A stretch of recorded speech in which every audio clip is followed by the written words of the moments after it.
Madam మేము కోటక్ మహేంద్ర నుంచి మాట్లాడుతున్నాం మేడం. మహేంద్ర గారిని కుట్టినారా? దేనికి కుట్టినారా? ఎవరు నువ్వా? మహేంద్ర గారిని కుట్టినారట్నా? మేడం మేడం మహేంద్ర అని కొట్టలేదు మేడం, కోటక్ మహేంద్ర నుంచి మాట్లాడుతున్నాను మేడం. పొగలా ఉంటాడు ఇప్పుడా?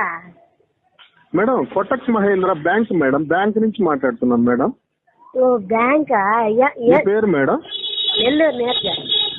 ఓహో మీ ఇంటి పేరు నెల్లూరా మేడం? కాదు, మా ఊరి పేరు. మేడం మీకు లోన్ మంజూరైంది మేడం. మంజులాకి లోన్ వచ్చింది. లోన్ వచ్చినదంటే పనికా? మేడం మంజులా కదా మేడం, మీకు లోన్ శాంక్షన్ అయింది, మంజూరు అయిందంటే శాంక్షన్ అయిందని చెప్తున్నాను మేడం. మీ నెంబర్ ఇచ్చారు మేడం. మరి మంజులా కన్నావే మీకు మేడం లక్కీ డిప్ లో మీ నెంబర్ వచ్చింది మేడం. లక్కీ కూడా ఇచ్చినాడు నా నెంబరు. లక్కీ కార్డు కాదు మేడం, లక్కీ డిప్ లో మీ నెంబర్ తగిలింది, మీకు లోన్ శాంక్షన్ అయింది మేడం. ఎక్కడ తగిలినాడు నెంబరా? లక్కీ డిప్ లో మేడం, లాటరీలో మీ నెంబర్ వచ్చింది మేడం. సరే.